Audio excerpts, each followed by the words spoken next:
And welcome back to the Quake Pro League, as we've only got 2 matches left and they're going to be both a pair of doozies, and the first one will be Chain versus Maxter. 40, how are you getting on?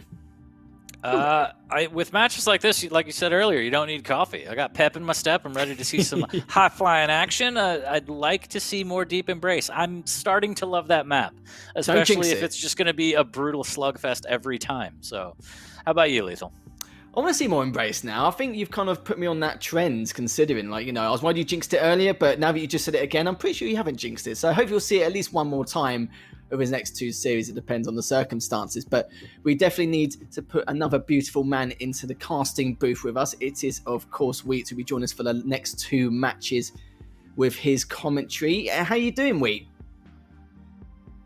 I'm looking forward to that vacation on Deep Embrace that you all were talking about. I hope it's a group thing that we can do. I'm doing great. I'm super excited for both of the featured matches that we have today. Obviously, we've been talking about Challenger. I believe it is firing up soon if it hasn't already. But Maxter, a competitor who fought his way through Quake World Championships and made it here in the QPL, like show and proof that a great player can fight his way through the ranks and make it right here to play. And not only that, but has been performing really well. So based off of where they're at, Maxter's in a really unique position where if he gets the win here, he's going to be able to move up with the ranks and he would potentially be tied with Chain, I think, at that point. But exciting, right? Because that top 4.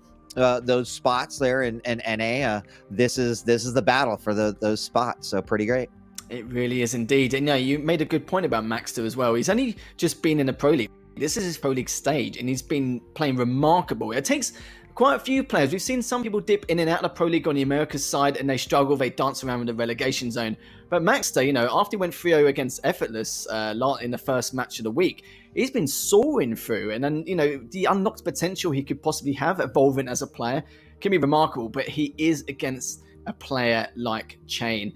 We always said Dahang and Rafa are the gatekeepers of the Americas, but I think Chain is now definitely solidified as the top 3 gatekeepers now, and Chain can definitely be a bit of a worry and a nuisance for the top 2. So I have to see if Chain can continue here, 40, or if Maxter can carry on with his nice little streak he's been putting up recently. It should be a fantastic set. As you said, Chain top 3 easily in NA. Fought really hard to get there, too. He's taken out the likes of Cooler and other people in tournament settings, so he's worked really hard to get where he's at, but he always wants more, as do all these players. And you're stacking cash every map, so it's not an option to lose, all right? You always want to win, pedal to the metal. I think it's going to be a fantastic set, and I think Maxter, as you mentioned before, doing a great job. First QPL performances looking really, really strong. Yeah, and funny thing is the fact that he actually lost to Effortless 2-1 in the Quake World Championships, and when he 3-0s him the next time round, it just shows how much of a quick learner and how much he grinds he actually does. It's remarkable. But let's have a look at the picks and bans and see exactly which these 2 players and which maps and champions they'll be playing today. So here we go. There we go. 40's favourite, Deep Embrace. That is going to be the first map of the day with the Anarchy and the Doom. Next one will be Awoken with the Solag and the Eisen. And then last but surely not least, it will be the Corrupted Keep with those 2 champion picks there. I'll go with you first, actually, with your first thoughts, because we've seen a lot of Deep Embrace today. I think this is the 4th time we've seen it in 5 matches, but we can't complain. It's a great map. It's definitely very fierce and similar to Awoken in many ways, but definitely a lot more open.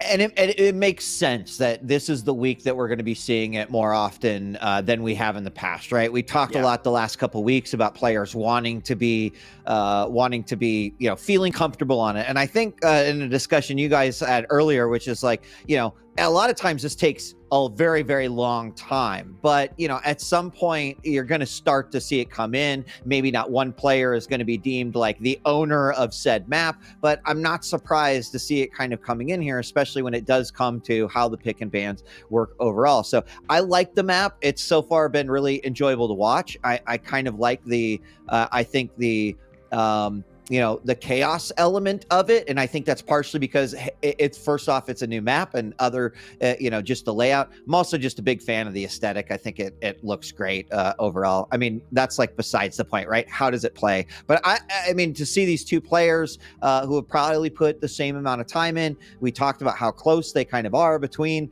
Maxter and Chane. Obviously an opportunity for Chane to, prove himself here. But, I'm excited to see this map continue to be used in this week. Yeah, getting it 4 times in 5 matches, we're pretty much blessed here, Faulty. I think you're rubbing on us on here for you. You're the one who wanted it. I was worried you jinxed us in the second match. I was like, great. You know how much I love rubbing off on people. Yeah, I know you do. You enjoy it. Probably a bit too much, I think, for you.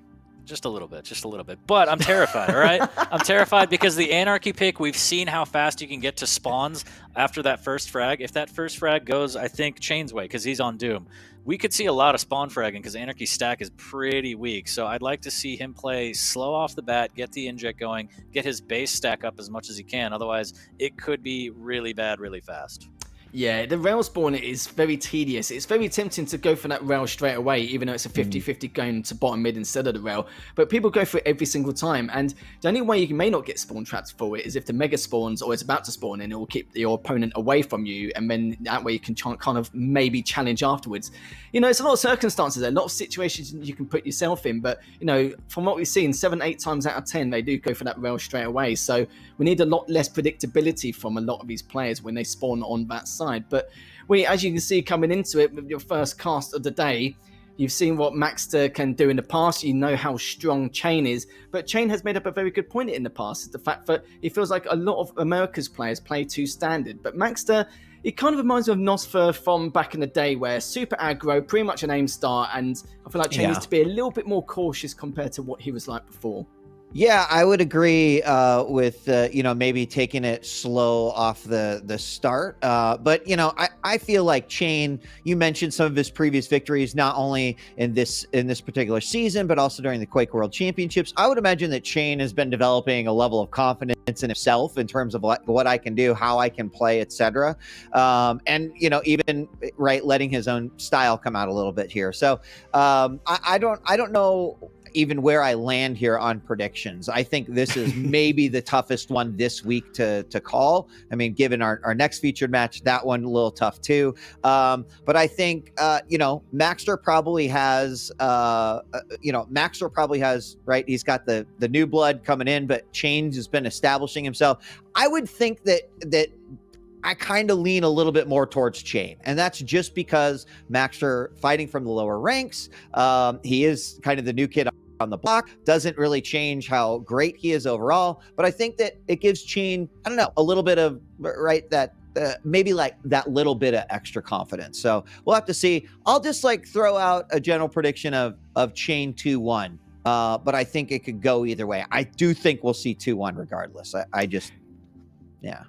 No, that's a fair prediction. I can understand that because I'm not too sure. Maxter, the new guy in the Pro League versus Chane, who's very experienced and knows what most of these players are all about. But Faulty, you always throw predictions at me out of nowhere, so it's time for me to give it to you, mate, because you're a real pain. But a lovely pain. Yeah, I was going to say, you love it. I kind of agree with Wheat in terms of Chane having the reps, and he's kind of played the big boys before. I mean, he's not new to QPL, so he has the reps and the experience he needs.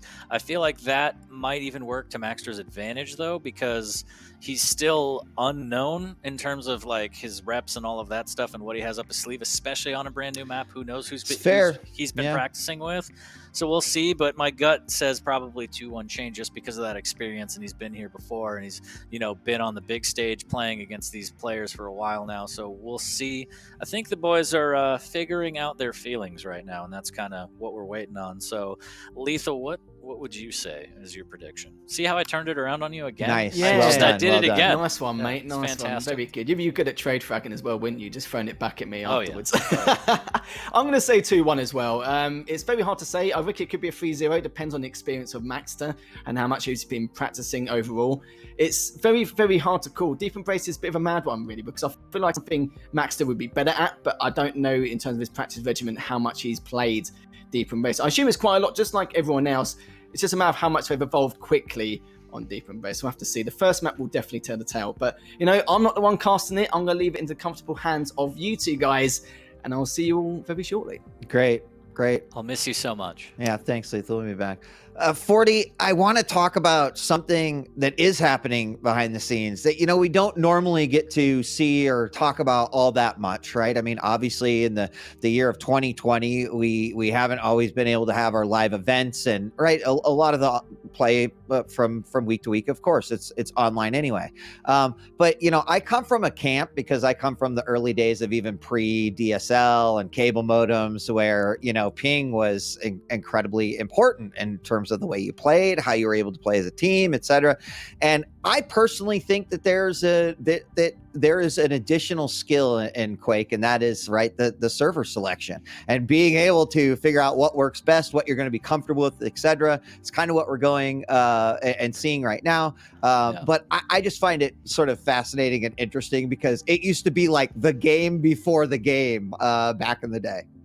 Yeah, I think it definitely adds depth to it, and it also changes how you play, because you can't, if you have like a very aggressive style, or you're used to playing or taking certain angles, when you have higher ping, you might not necessarily be able to do that anymore. So it makes you have to adapt, change your game style, regardless of if you want to or not. Whether you want to win, you have to be able to say, I can't do this anymore. Like it just doesn't work. So I have to be able to adapt and overcome and have a different play style, and kind of go with the flow and figure it out. And I think the higher level players can do that, and they know in their head that, yeah, maybe I can't hit all these crazy flashy rails anymore, but there's other ways to win. And it doesn't necessarily mean that, oh, I'm going to lose this just because I have higher or lower ping or whatever, Yeah, of course. I mean,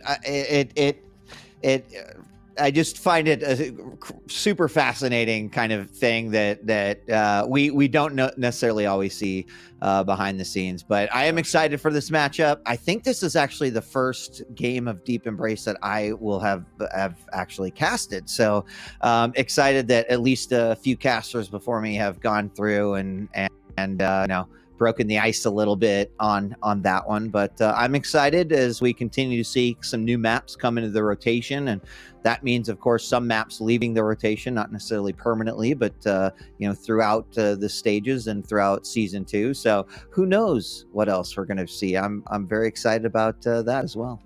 Yeah, excited to be here for your first time. I'll hold your hand the entire time. It'll be Great. fun. Great. Third map, though. While we tour, while we tour.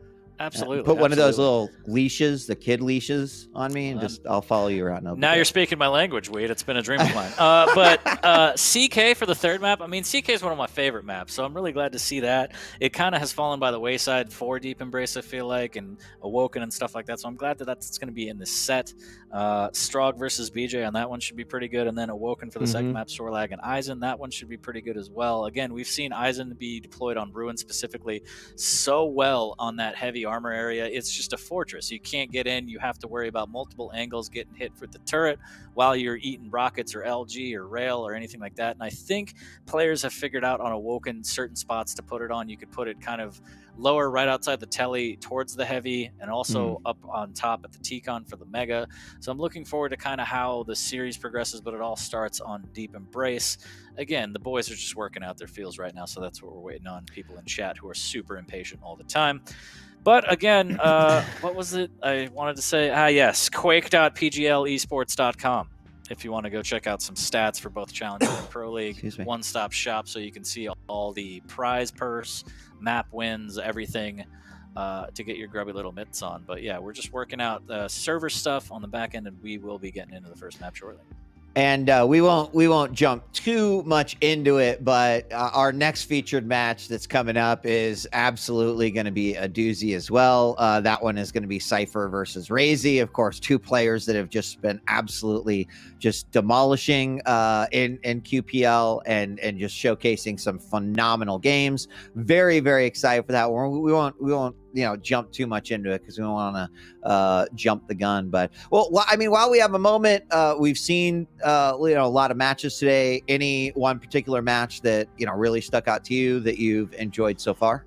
I mean, I'll always say it, Rafa, right? Just because even though he's going to win, like when he puts up numbers like that, it's scary, man. When he's playing just at his best, hitting everything, he still has the positional play, he still has the high IQ plays. It's just terrifying, and you wonder who on earth can beat this guy. So that set was my favorite because it was just high flying action. You don't usually see Rafa necessarily put up 20s, 30s, stuff like that, but when you do, it is a treat. It's a And treat. everything else is pretty good too. I mean, Dehang kind of taking it over Zenaku, that was unfortunate for Zenaku, and then we had, I think, Nosfa Dramas was pretty close on some maps, but Toxie and Zed was also good too. So I just love Quake, man. It's always great to spend the Sundays watching Quake and hanging out. I did see a comment in chat earlier that made me kind of turn my head a little bit, as someone was like, "Oh, it's boring to watch Rafa, win all the time." And whether there was a /s at the end of that statement, I couldn't quite tell. But I think that it is incredible, right? Anyone who has played a game of Quake, who understands like how one would even achieve a level of, let's just call it, perfection that Rafa has kind of achieved, it's almost unfathomable to think about, right? How many hours go into it, how much time thinking about the game outside of not playing it that you're probably processing and going through, obviously aim training, movement training, etc.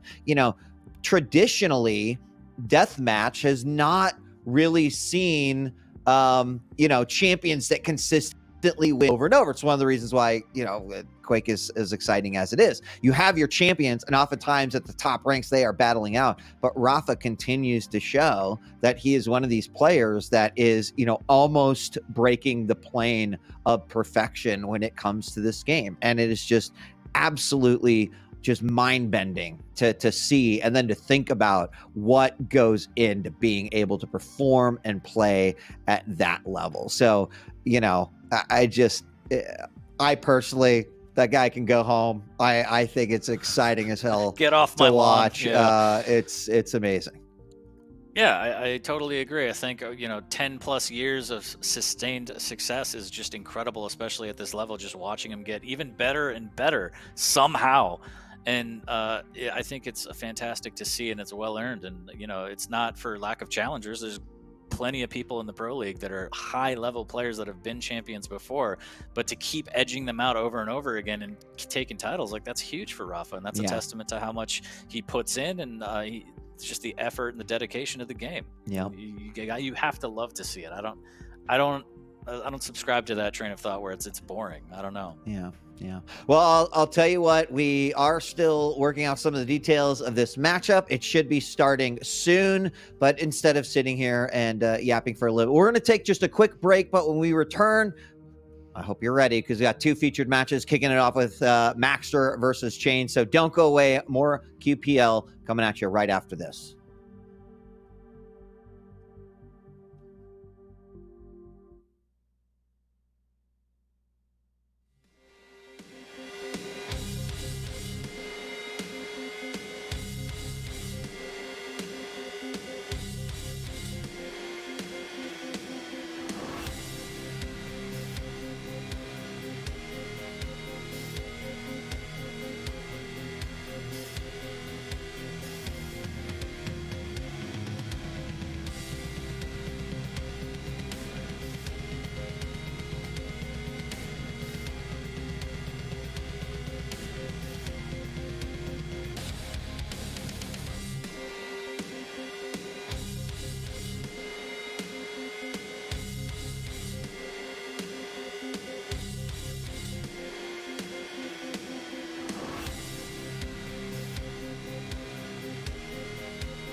featured match, Maxter versus Chain. In fact, I see the countdown here in my client now. So without further ado, we are going to be jumping in here in just a moment. Welcome back, 40 Lions. We're going to kick things off here on Deep Embrace. Of course, one of the new maps put into the rotation here in the previous couple weeks. And we haven't seen it as much, but, you know, a lot of discussion between all the casters and everyone that, like, you know, once these players find a level of comfort on the map, probably going to be seeing it more. So excited that we're getting here for map number 1 between these two. Definitely. Really glad to see the map being played more, and also the champ diversity, as we're going to see Anarchy versus Doom. First time seeing Anarchy on Deep Embrace. I want to see what Maxter has up his sleeve. Again, my hesitation immediately is if he gets fragged, if Maxter goes down right off the spawn, his stack is so low, I feel like Chain could take advantage of that, get some spawn frags for free. But we're going to see as we jump into it. Deep Embrace, first map of this set. Wheat, I'm excited. It's always a pleasure to cast with you. I always I share the pleasure is all mine. So we are officially going live here, and we're going to see. I tried to look to see if any of them got that spawn for the rail. Doesn't look like it at all. No quick kill right away. Both sides kind of like carve the map right down the middle, and we're following Maxter, who, as you mentioned, you were a little bit concerned about that quick frag. That we do see him take a rail and then go ahead and fire off that first inject. He is very close to another rail shot, down to 11 points of health, and he's going to decide to just hightail it out of there and get into a better position. Almost gets hit by that rail, but we are in frantic action as we get started here in our first minute. Ooh, and Chain hitting everything, stringing together those rails, and he is up 1 frag early now. And now's kind of what I'm worried about here. Right off the spawn, no weapons, weak stack. Maxter needs to get out of there. The rail will miss, but he goes back through the telly, giving Chain another chance. And the LG isn't going to be enough. It is. The machine gun will not save him. 2 up for Chain. Yeah, I think you called it quite well there, 40 Lions. It's kind of exactly what happened. Maybe not right away, but both players very low in the rail exchange. They do share in a rail, but it is Maxter who is able to get back on top of a little bit of control here by equalizing things. It's now 1-2. But as you mentioned, right, it's one thing that Maxter has to be careful about. There's another Injectos. We, you know, see that kind of boost his health up just a little bit, but I'm excited to see exactly, right, if we will see a back and forth, you know, level of control. LG battle off of the jump pad, and Chain is going to get that one, making it 1-3. So I guess that plays into what I was going to say, but, you know, will the control change hands? Will it go back and forth, or one of these players get a frag and then, you know, kind of show us how those conversions work? That's a big rocket there that wins him the Mega, but you're absolutely right. Is it going to be a slugfest back and forth, or is someone going to run away with it? Maxter trying to make sure that he stays competitive here. Still down by 2. Chain looking for those long distance rails here. He's going to find one. Inject is available for Maxter. He's going to pop it. That's going to give him a little bit of a health boost and some speed, but it doesn't look like he can do anything with it. He's just going to use it for survival as the rocket up the jump pad as Chain gets up close and personal. Does decent damage. Almost hits with a long distance one as Maxter trying to output some damage here before this Mega, but he'll miss up with the following rockets. So far, I mean, if I was going to call one thing out that Chain seems to be doing, it's staying on the mid tier and looking for those long range, mid range rails to then try to, you know, open up a window for attack. And it seems to be working out so well. I'd actually love to see Maxter doing that as well, just, you know, given what he's doing. But he's got, right, mobility. He's kind of keeping things moving, keeping his opponent guessing, Chain guessing at this point.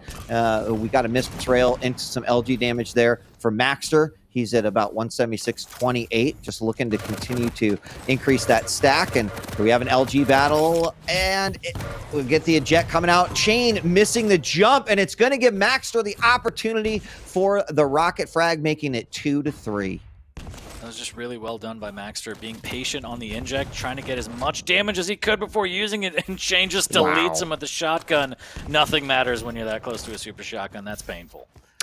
I mean, what do you think about, right, basically the off-spawn capabilities? You talked a little bit, oh, hold on, we might have another one as we do. An easy cleanup there from Chain, bouncing around some rockets there. But what do you think about sort of the frag capability? Oh my God. Well, Oh my God. every time I want to ask a question, here we can see Chain just kind of running away with it. And to my point, right, a smaller map, grabbing something like the shotgun, knowing how weak your opponent is, being able to anticipate where they're going to go. Didn't quite work out there, but seems like a lot of frag stacking potential here after a kill. Yeah, lots of spawn potential here, and with any kind of duel setting, you always want to maximize damage before you die, but more so on this map because of the spawn potential. You want to try and max... if you're going to die, you want to try and get your opponent as low as you can, so you can at least rush off the spawn. Otherwise, if they have a healthy stack after they kill you, they might run on 3 or 4 spawn frags, and I think that's what I love so much about this map, is you're going to see some high score lines here. Yeah, completely agree already. 4-7. Maxter making his way up, jumping up those boxes. Chain actually sees him, gets a bead with his LG, but it's not going to be enough. Now, very, very low. Oh, he misses the jump to the heavy. He's going to go ahead and inject. He misses it a second time. He does manage to nail it, but, he's got no health. And as we see Chain come in with that LG, he is able to basically negate that heavy and put him in the danger zone. Only 89 points of health. Unfortunate that he missed that. Looking at the rail, he does manage to hit it, knowing his opponent needed to grab that after the off spawn. And now we hit the halfway point of this match, 40, and it's 5-7. A lot closer. I think that maybe some expected. Yeah, definitely not a blowout.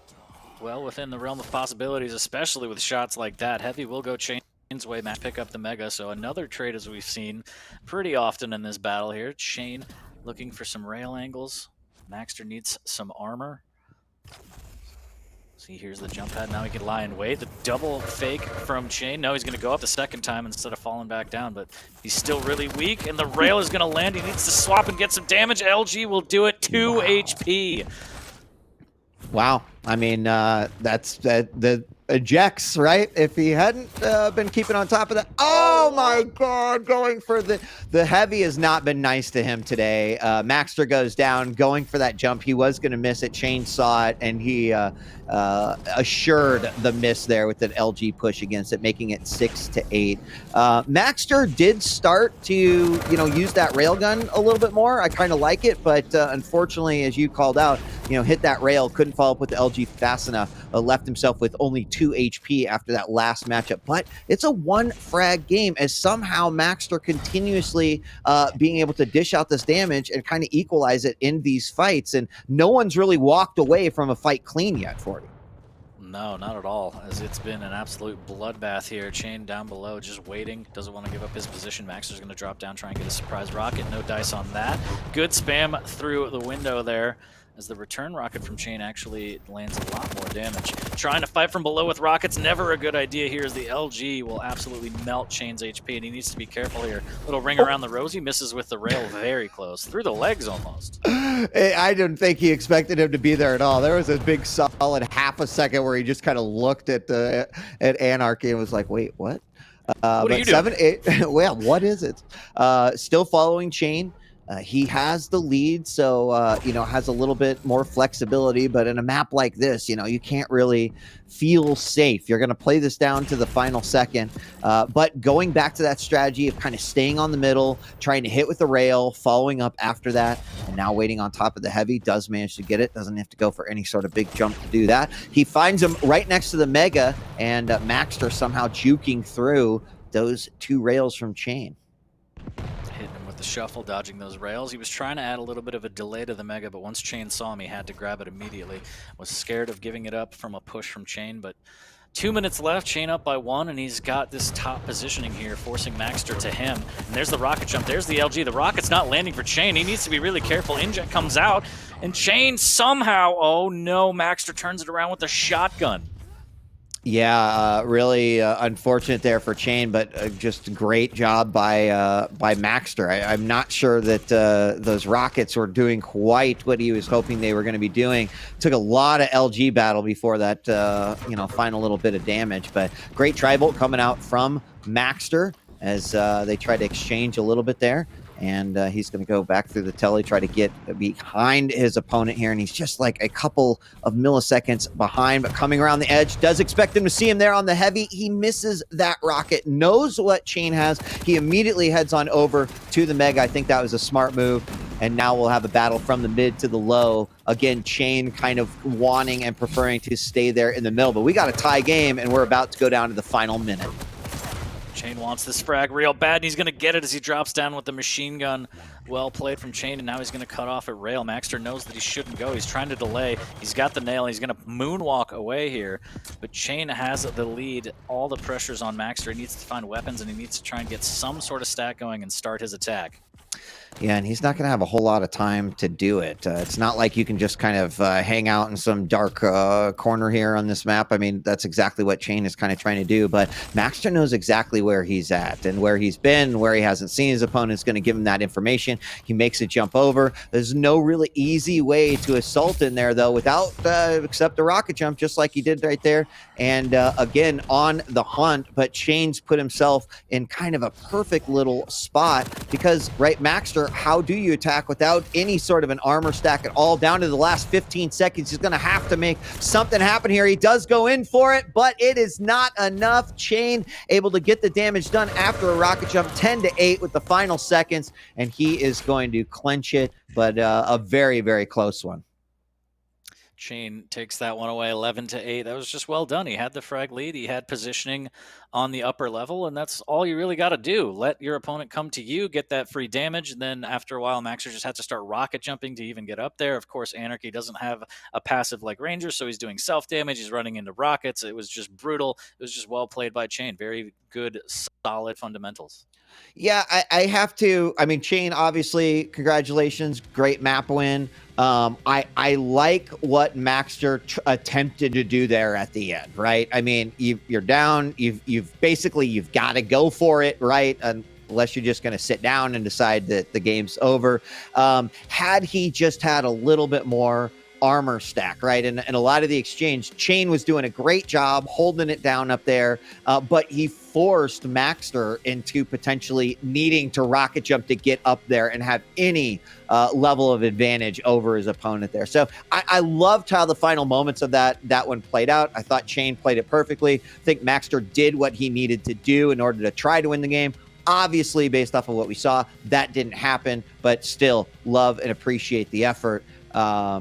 And you can see there is Maxter not super thrilled about that, but we got a game 2 coming up next, and we're going to be moving on to Awoken. Sorry, I wonder if that was after his missed armor jump.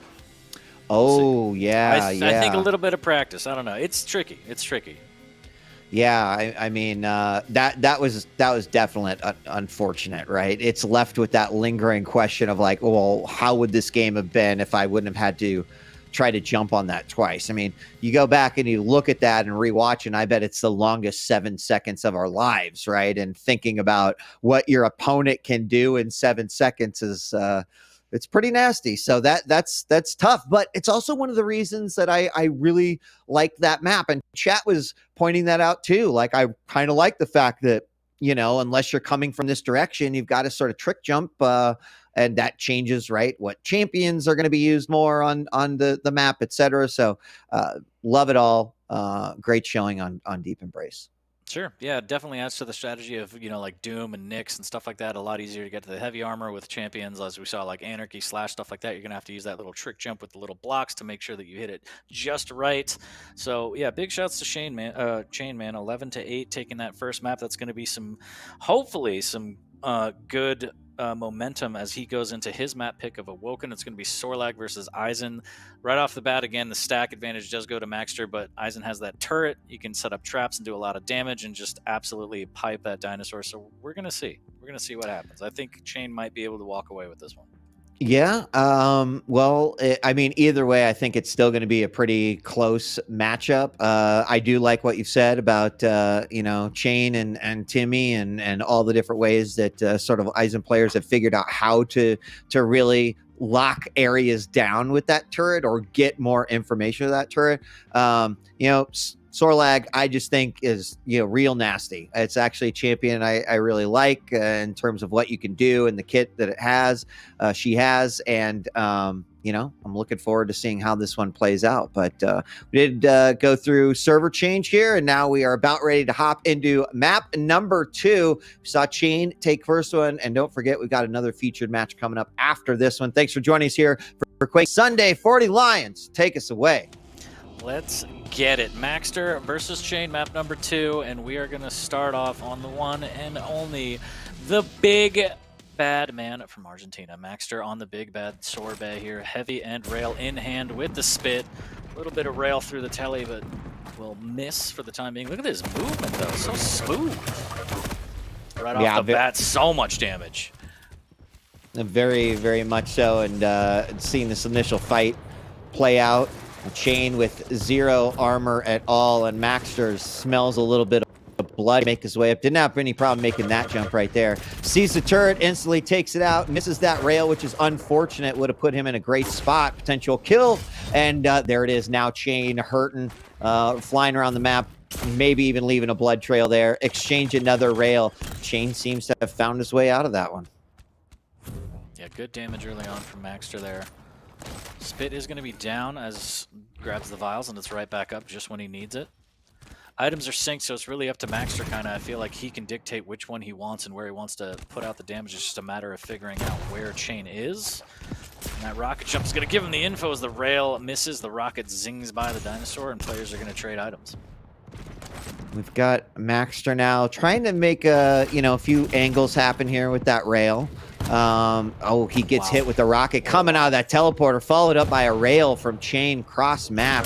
And now Maxter, without a stack, he's going to spit. He's down to 27.5, and all Chain needs to do is just breathe on him, taking a little bit of dot damage there. But it won't matter. He will be first up on the board with 1 frag, and immediately tries to go after him for the frag with that shotgun, and he was held back with that LG from Maxter. But Chain now with a stack and some control, and of course the lead. He's just going to drop down and take this one. 2 quick rockets to take down Maxter. Doesn't have the stack. The shotgun can't do it. And off the bat, big rail there preventing any kind of attempted refrag. Somehow Maxter dodges that second rail through the telly there. That's exactly what Chain needs to do. If he can't get the cleanest frags off the spawn, if he can get a rail to kind of ensure that Maxter doesn't aggress too much, that's pretty much going to be the saving grace for Chain here. Up 2-0. The spit comes out from Maxter, cornering himself. There goes Timmy for a little bit of extra insurance. There's a rail again. Just enough of a distraction to keep these rails up and keep Sorlag stacked down, and that's going to be huge for Chain. Yeah, he is all about the angles, and more importantly, he's hitting them, right? And that just makes a huge difference. I'm sure we'll see that in the damage post game. And look at that little shot hitting him just as he's about to go through that teleporter. Another rail coming out from Maxter, and those are the rails that he really needs it. Man, Chain is just answering with almost every single one. Switching over the LGs, not going to chase through that telly, and rightfully so. He does hit with a little rocket splash there. Going to go ahead, and I'm shocked at how much they're committing to some of these battles, given the lack of stacks. But these players respecting and just going for it. It's the way the Americas do it. No fear, and commit to everything. As Maxter really hurt, 75 HP. Trying to stack up off what he can. Chain gonna take position on this mega here. And the stack, or the difference between the majors is about 10 seconds, it looks like. So this is gonna give Chain a lot of time to put out some damage before fully having to commit to the heavy. Forcing Maxter back to the weak side of the map in the LG room here, as he's living off scraps for the time being. Gosh, I mean, and just on fire with those rails time and time again. And you're absolutely right. I mean, living off scraps is the best way, because watching through Chain's eyes, he is just, if it is an item and its color is green, it belongs to Chain right now. It's just insane how much he has been on top of it. And there we go, coming out of the middle area with a jumping rail. That's going to make it 3-0. But he is most certainly in the zone, right? He is running these perfect routes. He is controlling where Maxter is going, and it's got to be real frustrating here for Maxter, trying to figure out, how do I break through this what seems to be very impenetrable wall. Yeah, just eating a lot of rocket damage and stealing the Mega and having a shotgun There it in your is. hand is apparently the way to do it. Trying to slice up some Canadian bacon as Maxter puts himself on the board. And he did. He did just that. 1-3 now. We're still on Chain as he continues to fire off these rails and just hits all the right angles. Another impressive award given, and Timmy is up. Let's see where he decides to put it that time. So far has been putting it either right over here in the corner by the banana or down below, depending on which side of the map he's coming from, and knows where Maxter potentially can be pushed to. He has a full stack, and Maxter just again, you said finding scraps, and I'm sure everywhere he turns, it's like no light, no heavy. It's just very little for him to stock up on to be able to take these fights that he wants to take with Chain. Yeah, Chain doing a really good job of controlling most of the major items, not really giving Maxter a lot to work with here. Even when it comes to the scraps, he's taking away what he can as Maxter trying to fight back with rockets. That's a really tough battle to land shots with. He finally switches to the LG, but is it too late? The shotgun to the face. That's going to hurt. 5-1 in favor of Chain. Might even get a spawn frag here. Maxter needs to be careful. He really, he really does. He's got a rocket launcher and machine gun right now, and one thing to be noticed there, he gets railed again, and he hasn't had a rail of his own, so he can't really be on top of Chain with these sort of like long rails. There, he finally manages to pick one up. I know we're watching Chain, but he did manage to grab one. But like in the last 2 frags, he just didn't have possession, and it was not helping him get any sort of positioning here.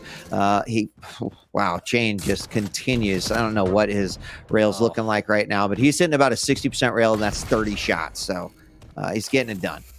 Yeah, he's putting in the work right now, laying it down 6-1. And as Ketchup would say, this is kind of that age-old, like, I'm just not going to let you play your video game right now.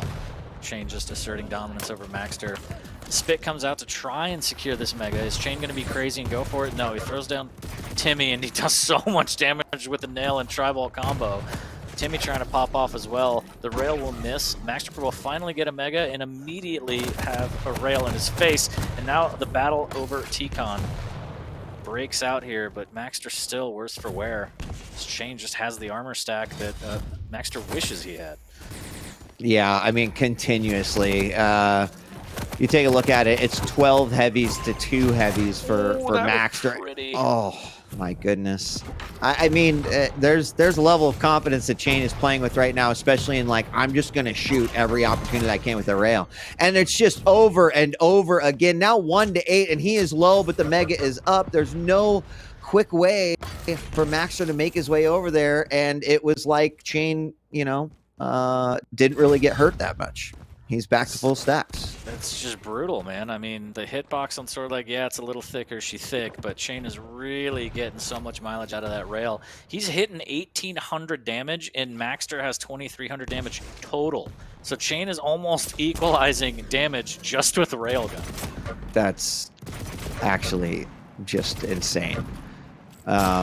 And here we see the Tri-Bolt coming out again. We've talked a lot about this and how the NA players really seem to like to use that Tri-Bolt as a way to position.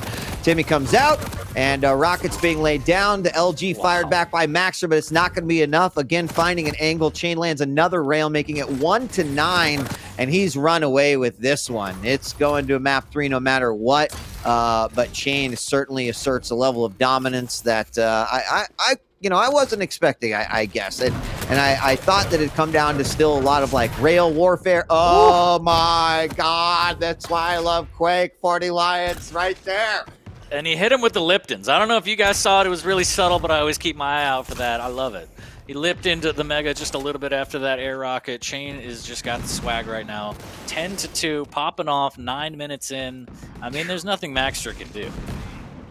It's there is nothing. We're going into the final minute here, and we're going to use the last few moments of this tape for Chain to just try to add a few more scenes to the frag movie that's going to be released off of this particular matchup here. And actually, Maxter does manage to pick up another one. It's going to be 3-10, but with the time difference here, it's not going to matter. This is it's all pride and motivation heading into the next one. Just feeling at least that adrenaline of getting a couple frags there. And oh my gosh, the bounce corner rocket into the rail, a tried and true Quake classic as Chain gets his 11th frag in the final 30 seconds. I mean, you love to see it, right? It's like ordering the two-piece. The rocket to rail, yeah, I'll have a Diet Coke. A Diet Coke, please. But it's just great. 11-4. As Chain, again, just making it look easy. Yeah, and in the final 10 seconds here, we are going to be moving on to Corrupted Keep next. And, you know, how that one is going to fare out. We're going to have Maxter on Strog and Chain on BJ. And there it is, 4-12 as the salute comes out from Chain's Ison for the win on that one. And that's going to be 2-0 so far for Chain. Can Maxter bring it back? You know, he's had some great shots, he's had some good plays, but 40, I don't know if they've like come and be like together and be strung together in the way that he typically needs them to be in order to really, you know, find himself a victory. So it's there, just haven't seen it come out yet. Definitely needs to iron out some parts of his game, but it's there. I mean, you know that Maxter has it in him. It's just a matter of can he put it all together to try and steal away this third map. Chain just stacking cash in his pocket right now, and that map specifically was just a game of rail. Like you saw, I think he did at the end 1,100 more damage than Maxter's rail, hitting everything. Hitboxes aside, that's incredible. That's going to change the game no matter what. And then you saw the two-piece combos that Chain was putting up, rocket to rail. I mean, everything came together for Chain, and he's just playing really well right now. Yeah, I mean, everything that could have gone right for Chain in that matchup most certainly did, as we're seeing some of these amazing frags thanks to the railgun come out. There is, I believe, the one where Chain got right away, or the first frag he got with the shotgun. But it pretty much stopped right there, because after that point, that's when Chain just started running away with it, playing with that crystal ball, always just having a beat on where his opponent's at. Like I mentioned, he was being an armor magnet and just picking everything up. You saw that in just the differences in the heavy between the two players. So great game by Chain. And, you know, I guess we'll see what's going to happen here in map number 3. Yeah, and picking up armor is important in any with any champ you use, but especially with Ison, because it reduces his cooldown on the turret. And the more Timmy time you get, the more damage you can output, the more distraction and kind of traps that you can lay. And just it was just really well played by Chain. That it makes heavy such a death trap when you drop down, especially when the turret's deployed. It's just a nightmare. Yeah. And amazing railgun percentage off of that one. You mentioned the damage that he was pulling out there, and man, I mean, just some of the sickest shots. Very, very nice display right there. But it's coming down to game 3, because money is on the line, and as we are going to see Chain with that game or that map win, kind of keep his position in the rankings, still would be very important for Maxter's wanting to sustain where he's kind of at in these rankings here going into week 5 by picking up at least one map. So I'm sure fans of Maxter looking for that as well. And before we hop into this one, let me just take a quick moment to say happy birthday, Flea. It was actually his birthday yesterday, so make sure to give him a shout, even if it is a belated birthday wishes. Shout out to Flea. And we're getting ready to get started here on Corrupted Keep. Yep, map number 3. Can Maxter turn it around and put some money in his pocket? We'll see. I think Chain wants it all for himself. And he's looking like he might be able to clean this one up. We'll see. We got Strog and BJ on Corrupted Keep, a smaller map. That dual wield can be lethal. Strog's movement, you know, it can get you around the map pretty quick, but you also got to be careful of just not getting posted up on with 2 shotguns straight to the face. So you got to clear your corners, DJ Weed. It's very, very terrifying. That's right. Got to make sure that you're on that. And you know, like in some of the few Strog matches that I've seen here on this particular map, what I particularly like is if Strog player tends to get ahead, has some control, and then uses it to kind of almost pincher their opponent, right? Like when you're stuck in some of those back hallways, you can't really get control of either the mega or the heavy. So again, one of these situations and maps where, you know, obviously it's up to any, right, it's advantageous for any player to actually get that early lead. I think in this particular situation, it's much more advantageous if Maxter can do that and take some control, which he hasn't quite been able to do yet in this series. But it looks like we are about ready to fight, so take it away. Here it is, the fight to the death, map number 3 in this set between Chane and Maxter. Chane already up 2-0, looking for that 3-0 that he always talks about on Twitter. Can he do it? I think Machine Gun, as always, is going to be huge and vital on this map, just putting up that damage across the map, keeping your opponents extremely low, chipping away as best you can. And we'll see if the players will utilize that as Chane positioning rather early. Ooh, the peeker play, a little bit quick from Maxter there, trying to suss out exactly where Chane is hiding. Yeah, it was nice done and a good audio, I guess, pickup there by Chane. He heard it launch immediately and was ready for it. Chane's going to go ahead and pick up the Mega now, and so we're going to swap spots here as Maxter comes out with that heavy. Tribolt switching over after the LG there, and both players about even right now. We've got, I don't know, 4 or 5 seconds between these two items, so it'll be interesting to see what happens next. We've got Dual Wheel coming out with the LG. It's going to really not do anything. I don't think we had a single cell hit there, but coming into the light room, bouncing one rocket, hits with the second rocket, but can't really chase because they're low. Try to spam some of that machine gun. Not going to happen, and we separate them. Like good parents, we separate the two. Be good. No fighting. Trying to be good, yeah. No fighting, not yet. Still 0-0, minute 30 in. Quite the change of pace from the series we've seen so far, as everything has been a bloodbath today. Chane has the dual wheel to back up. I think he heard Maxter below him trying to cut off in the red room here, making sure that armor is not for free. Can't quite get the damage that he wanted, so Maxter gets away with one as he steals that. Both items are up, and now it's just a matter of who wants what, and it looks like they will split. But Chane, very smart, giving it a little bit of a delay, knowing that he probably snagged Mega immediately, so that gives him a 4-second buffer. Not quite enough to really do anything, but it's a start. It's something to work with. Yeah, I think that was a smart move. You know, it's not like he changed too much up and probably gave himself a little bit of advantage if he continues to keep control here before our next set of power-ups. And coming around those corners, you talked about it. Make sure to check those corners. The dual wheel comes out yet again, but again, not much damage. However, it did what he needed to do. It made Maxter back off. It kind of allowed him to create a little bit of space here, and we're going to see both of these items picked back up, and even more of a delay would be nice in terms of where Chane is at. MG is coming at, and he's going to hit with the tri-bolt there. Going to try to go for the fight and get the killing blow, and there it is with the first frag on the board. 2 minutes 45 seconds into this matchup. Chane takes the lead. Chane with a good all-in there, knowing that he had the stack advantage. There's the peeker play again from Maxter, getting actually decent mileage out of that, but the Mega is there for Chane, luckily, as he was down to 35 points of health after that play. So Chane up 1 after the all-in. Needs to work on a stack a little bit. That tri-bolt so good. The second volley doesn't land. That would have been a frag, and that would have been huge for Maxter here, as the dual wield is out, and that's a finely placed rocket there. That's some good work. Yeah, I mean, Chane is he is kind of just excelling on defense here. Even though, right, he's in the lead and has the 1. That was the first time that Maxter was kind of ahead of Chane on any sort of a stack, and still, like you said, perfectly placed rocket. Did a great job there. Machine Gun Cess coming out between the map, and LG switching over to the LG, and obviously setting up for the next little grab of the major items here. And Chane seems perfectly happy to be right here in the middle. Finally going to head on over and get a little bit more of that of light. And now Mega is up, but it's not going to be taken. And I think we might actually equalize things a little bit. Actually, no, Maxter has not gone for the Mega. It might give Chane an opportunity to slip in here and grab it. He sees it, but he knows that's too dangerous for me to go for. He decides to back off. Another smart decision coming out here by Chane.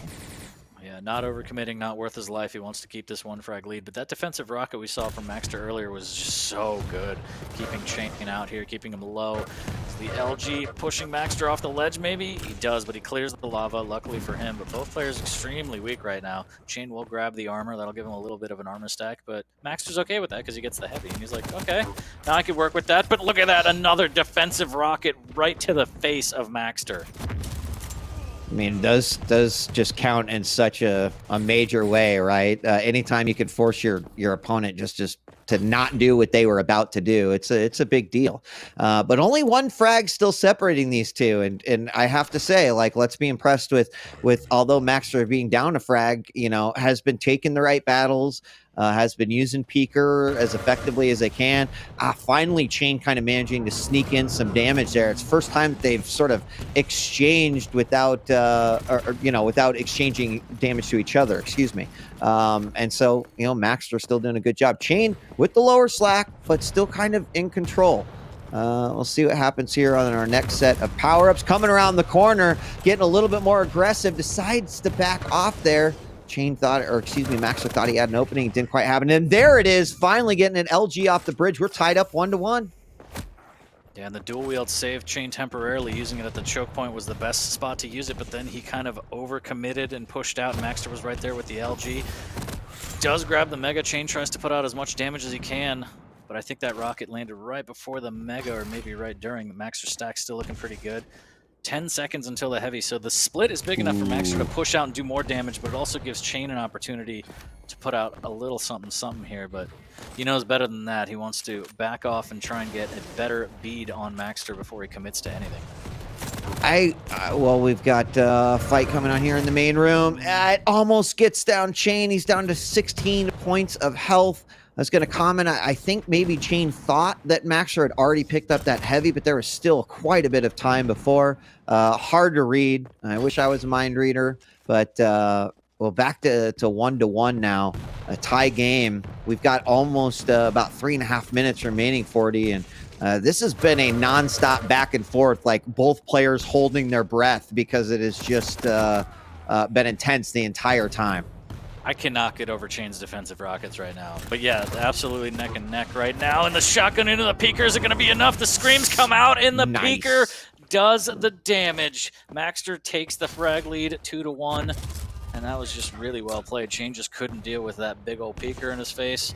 Maxter looking to try and stack back up and kind of stop the bleeding as he is a little weak. He slides in and steals that heavy. Chain trying to do some damage. That rocket sends Maxter flying, but it also creates enough space for him to get away and stack back up off these 225s in the Boneyard.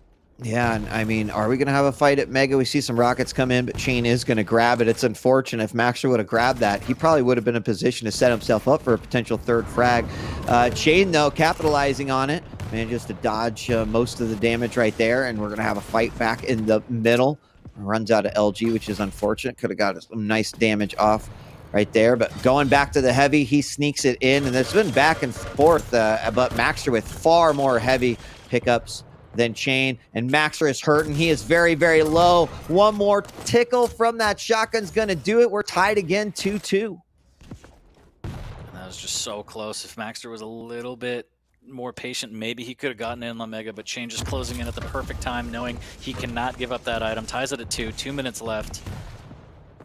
Pops the dual wield, doesn't really get a lot of damage out of it, but that does make Maxter think twice before he gets anywhere near that heavy. So Chain, decent stack, needs to be careful not to take a lot of damage here. There's the Peeker play again into the rocket, but Maxter takes himself out. Almost gets Chain.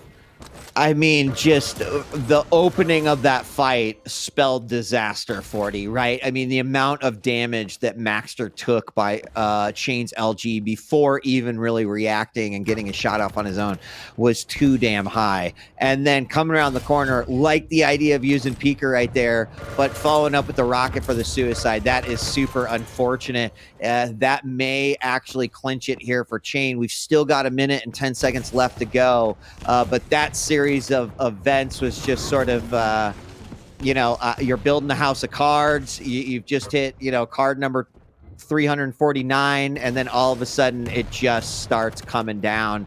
And Chain picking up yet another one with a 3-frag lead now. Ooh, and that's a good cutoff there from Maxter. 2-frag deficit. Can he make it rain off the spawn? He needs to hit these rockets perfectly, but Chain has the answer. Air rocket to the face, putting him back up by 3, and that is just... that might be the end. That's definitely disheartening, but Maxter's hanging in there. 30 seconds left. Does have the Peeker available. He just needs to push. There's a decent rocket here, throwing Chain down towards the heavy. It's not going to be up yet. Yeah. Maxter with a good read.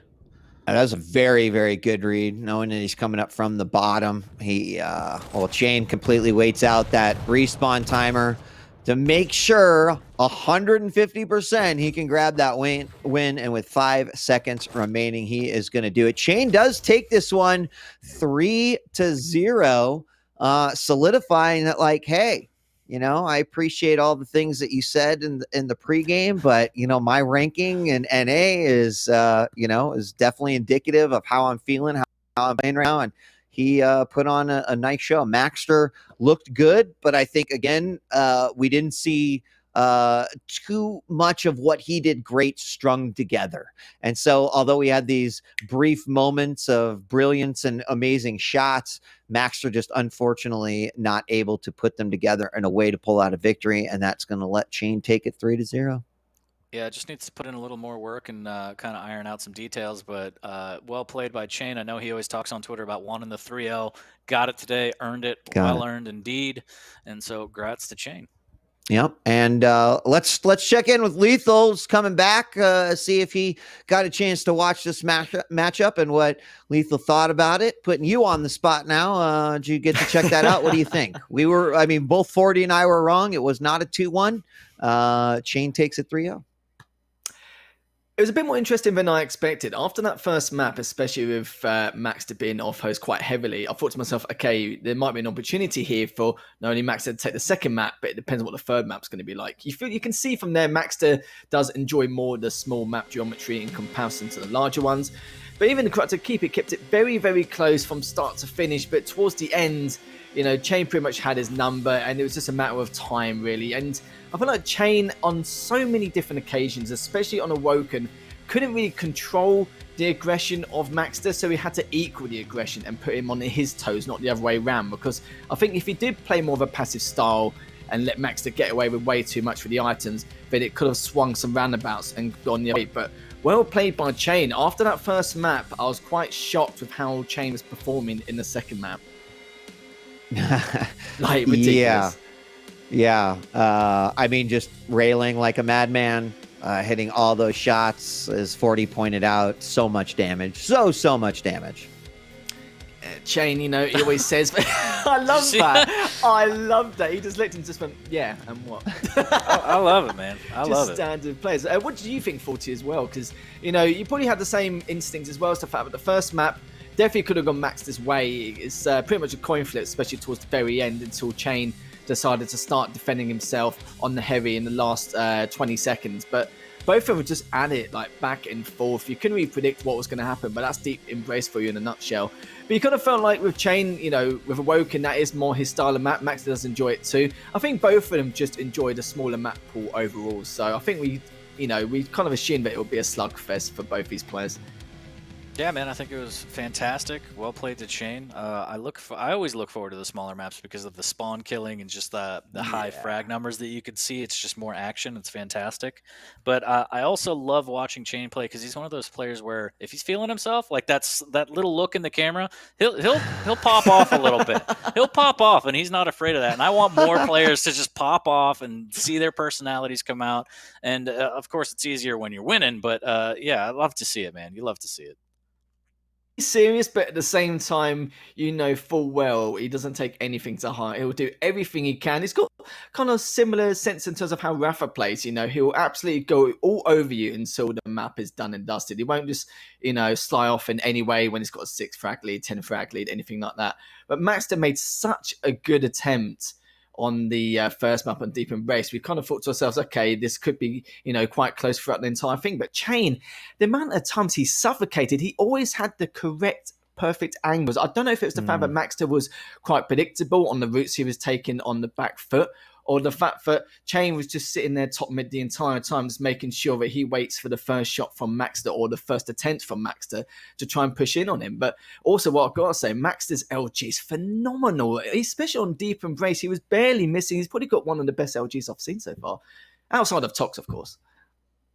Yeah, I agree, and I want to talk a little bit more about what you said about Chain's kind of control of Deep Embrace from the position that he was playing from, seems to be a strategy that makes a lot of sense. I would imagine, again, like as players kind of figuring out what's the best way for me to take control of this map, what's the best way for me to hold control of this map. Certainly one of the things I would like to maybe ask Shane about, and just kind of get his feelings, along with like, right, how are you and other players feeling about this map and sort of the way it plays. But I'd agree with what you both said in terms of like, I think it fits well into Shane's play style overall. And he, maintains his rank with, with these 3 map wins as well. In fact, maybe even advancing up a little bit, but it's well done. I really enjoyed that matchup. Glad it was our first featured match. Oh, trust me, I probably got about 10,000 questions for Chain, but I need to prioritize them. I know we can only ask a few, but speaking of interviews, we do have an interview with Chain now to see how he feels after that matchup, and quite a secured win there. It was a little bit of a doozy first map there, but hello, Chain, how's things? The first map was kind of telling the tale a little bit, but on that second map, you was all over Maxter. You were suffocating him. You had the great angles. You equaled the aggression he had. They different scissors, but you adapted a lot better. Just tell me a little bit about how that series went for you. Sure, yeah. So the first one, as you guys all know, we had some delays. So not gonna lie, that kind of threw me off my game a little bit. So it took me a bit to kind of warm up. And that matchup is like Doom versus Anarchy. Like it can be kind of overwhelming if you're not ready, because Anarchy can just like push you with LG, and Doom is so floaty that he just gets wrecked. The second map though, I felt much better, and I think that matchup is like really, it's like not a very stressful matchup. Like Aizen, whenever you play Aizen, he's like very like, he feels pretty easy to play. So that was like a good map for me. And then the third one, I actually very rarely I get out vetoed, but I think this time Maxter actually out vetoed me. And the third map, I think Strog is actually much better than BJ, and I actually had the first pick, and I should have picked Strog instead of BJ. The third map like was close, but I just knew I think I have better composure in the end of the game right now than Maxter since he's new. So I kind of had confidence that I would win that, even though when he killed me and I was down, I kind of knew I was going to win anyways. Nice. I want to pick up really quick. Sorry, 40, if I'm cutting in line here, but Shane, talk to us about Deep Embrace a little bit, right? I mean, the casters have discussed the fact that it's entered into the map pool. We haven't really seen it picked that much. Now that players have had a chance, now that you've had a chance to play against other players, to kind of experiment with the champion pool a little bit, can you give us your thoughts on the map? Do you enjoy it? Do you like it? Do you think it does fit into your own style of play a little bit? Break it down for us. Yeah, I actually really like the map. I think it's a really good map, and it's like a unique map, which is important for Quake because it kind of gives different players different opportunities to kind of express their game style. Like someone who's hasn't previously been able to do so can do so now because of the map. It's like a 2 armor, small map, and rail is actually really huge, so I think it does kind of play in my style because I'm like, especially when there's lights involved, but even not so, like always, rail is so big on small maps. You hit a rail and you can really pressure. So I think it does suit my style. I've been practicing it a lot, and actually I played it really badly in my match just now. I could have played it much better, and I think Doom is a very strong pick there, as you also saw Rafa pick it. So yeah, it's a good map. Like I think it's a very hardcore map where the better player, whoever's playing better, will probably dominate really hard. Like I know I had a close game with Maxter there, but I think most of the time you'll see kind of scores ramp up, and Interesting. It'll be like a mental game. You have to stay in it when you're down a lot because you can still come back. Thank you. Yeah. So I know that you mentioned on Twitter a lot you want the 3-0s, and I know that due to the change in the league and maps are worth money and all that stuff, does it mean more to you now that you get more cash in your pocket, or are you always just gunning for 3-0s because it's a matter of pride? Yeah, no, the change to the structure didn't really change anything for me. It's more like, regardless of what the structure would have been, I would have been more focused this season, I think.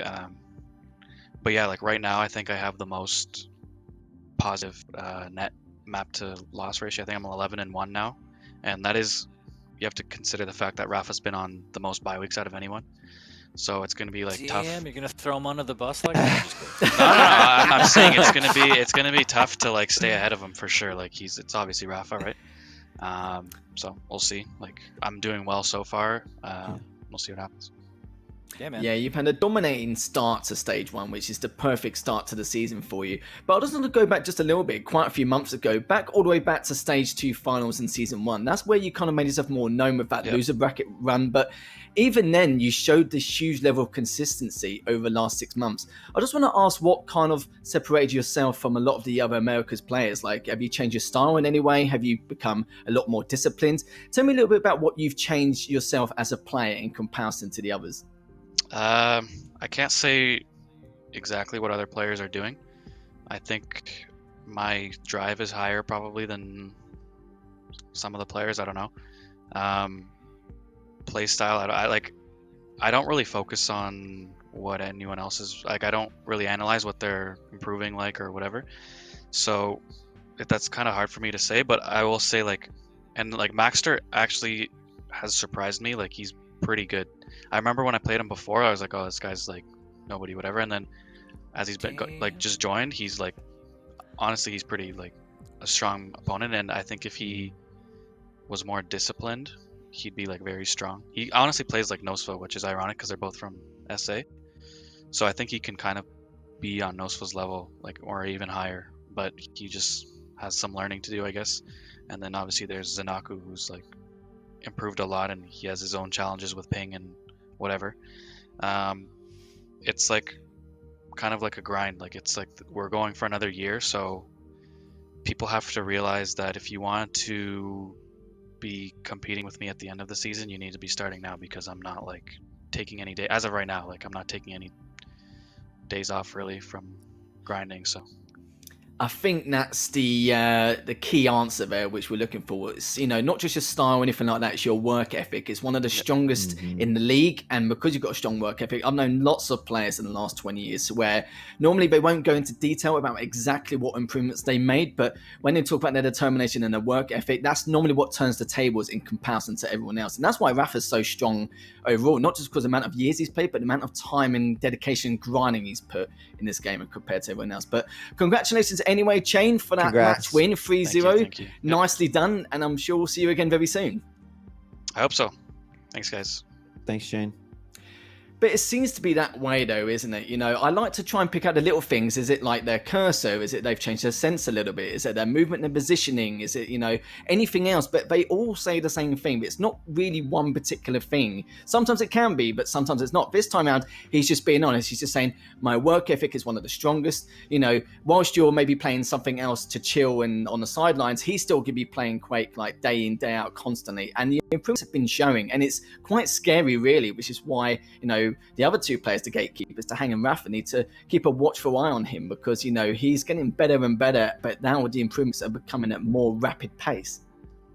Completely agree. I think 40 agrees as well from that phase. Yeah. Oh yeah, absolutely. I didn't know if Wheat was gonna chime in with something else or not, but yeah, I mean it's always a pleasure watching Chain play, and like you said, he's just been grinding, and I think he laid down the gauntlet with what he's just said. Like, if you want to try and keep up with me, you better get your ass in gear and start now. So I love to see that kind of confidence and that swagger. Like I said, I mean he's one of the dudes that's not afraid to pop off, and look forward to seeing him play more, and hopefully be on these interview panels more and more. Yeah, well, I love that confidence entirely. It's like with CNZ when he was struggling. It's because he was focusing more on other people's mistakes, but now he's focused more on himself rather than anyone else. Look how much he's improved in comparison to one stage. It's absolute madness. But that was the second to last series of the evening here at the Quake Pro League. We still have one more to go between Cypher and Razy. It's going to be an absolute doozy and a great way to finish things off. So we'll see you in a few.